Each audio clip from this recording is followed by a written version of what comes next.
Hi, my name is Diego Javier Pena Lopez. Today I'll be talking to you about pop-up shelters, emergency shelters for asylum seekers.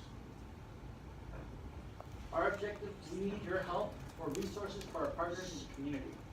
Currently we work outside of the Benedictine Monastery. We've been there since January, and we have partners within the community of several churches, which can house about 20 to 27 people. In our facilities right now, we have about 480 beds. We did this one time, and after doing it, it essentially shook us to the foundation, but we needed to reset and keep it to only 300.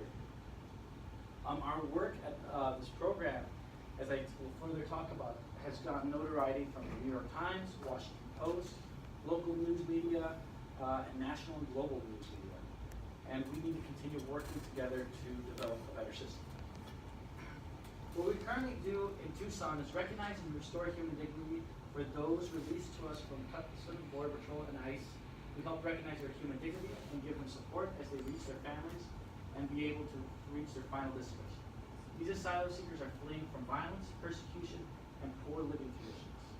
So we're seeing people from all over the place, and really what's been fantastic about the Casa Vidas program is our way to relate to these families and build bridges across the community, across religious spectrums, and all belief systems. And our humble beginnings back in 2014, we saw that the Department of Homeland Security were dropping off people every week, close to about 200 asylum seekers at the Tucson Greyhound bus station. Most of these people were women and children.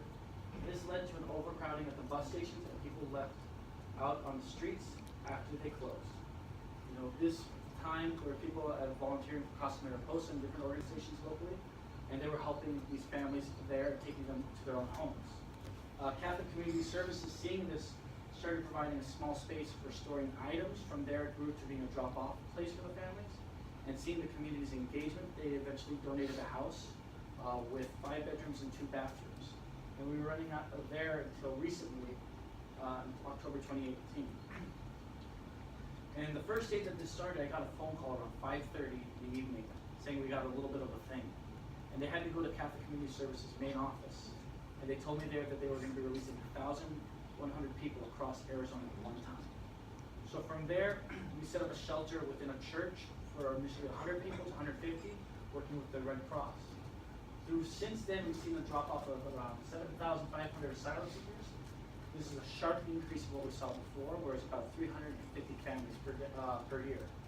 This created a need for us to work with different community groups and different organizations and to respond quickly to the issues. And as I mentioned earlier, it's been a phenomenal thing to see the community step up to this. And more recently, we've seen the need for the city and the county to open up their own shelters. And when they opened up their shelters, they needed a lot more understanding and expertise. And what we found in working on this paper was learning more about the current situation and how to educate our partners on what is going on. So the areas I focused on this was areas that families are coming from, indigenous language barriers, situations families are arriving in, and methods on putting together a shelter. So the 3 main areas that we're seeing people coming from Central America and the Arizona region is El Salvador, Guatemala, and Honduras. And Guatemala is actually a higher number, like 87 when you look at the income data.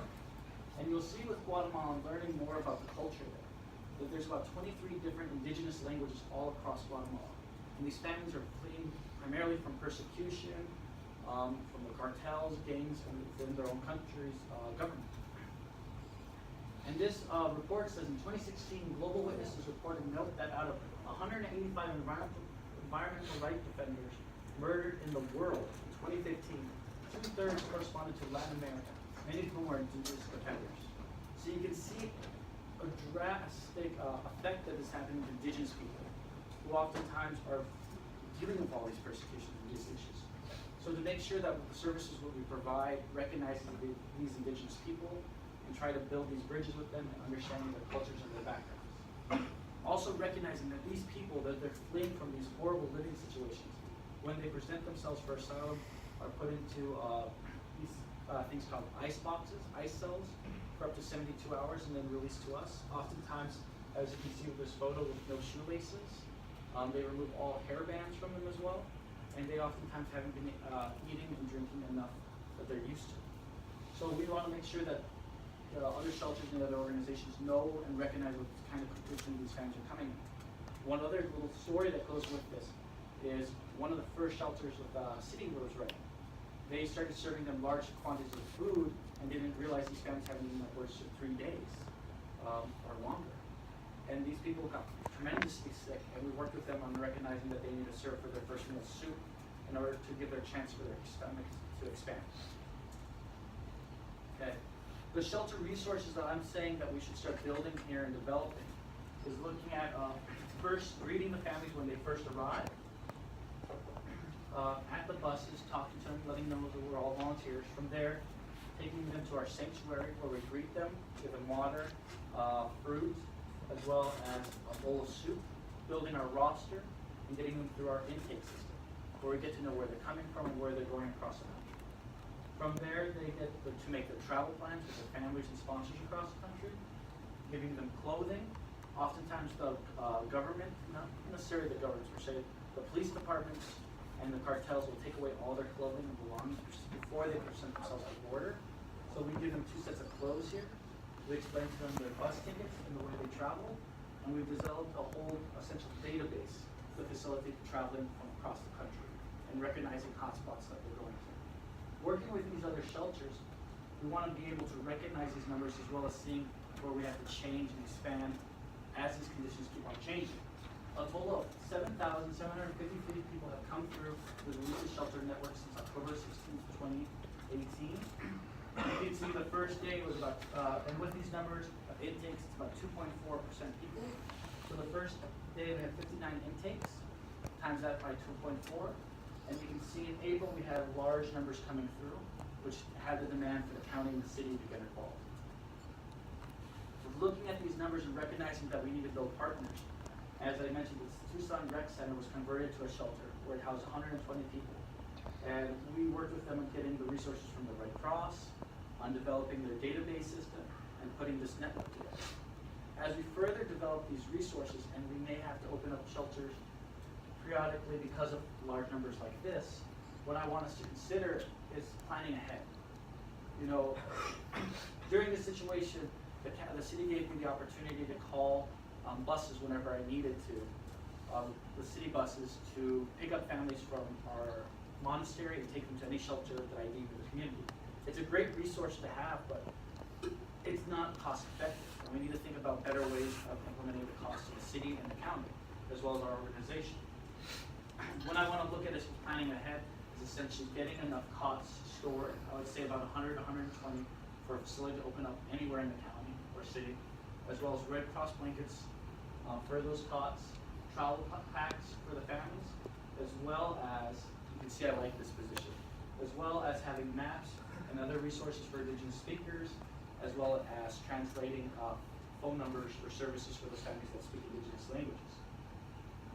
And also with planning ahead, we need to have our database available to people to use, making it interchangeable from group to group, name badges made to keep the security at each location, and making sure if it changes and does a rotation, that anyone that is deemed a volunteer or somebody that represents the organization is recognized, computers that can be able to work with families, as well as the volunteers, and a place to store it all. And I believe a trailer that's large enough to store all these items in one place, one centralized place, will make us all more effective in what we're going ahead with.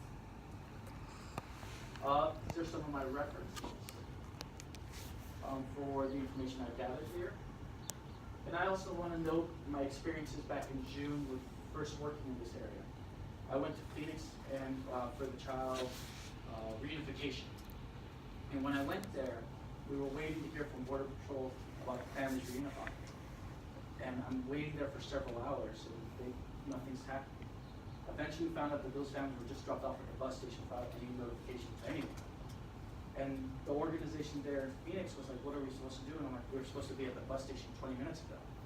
When we were driving to the bus station, we were making phone calls to different organizations throughout Tucson. And at that moment, they realized that everyone was told to stay in their lane and to focus and not say anything to anybody else, and to build walls amongst each other. And in my mind, my belief coming from that situation, working in Tucson, is the idea is that we need to work to build bridges with other organizations, other people, and be able to build resources that can better help develop infrastructure. Thank you all very much. Take care.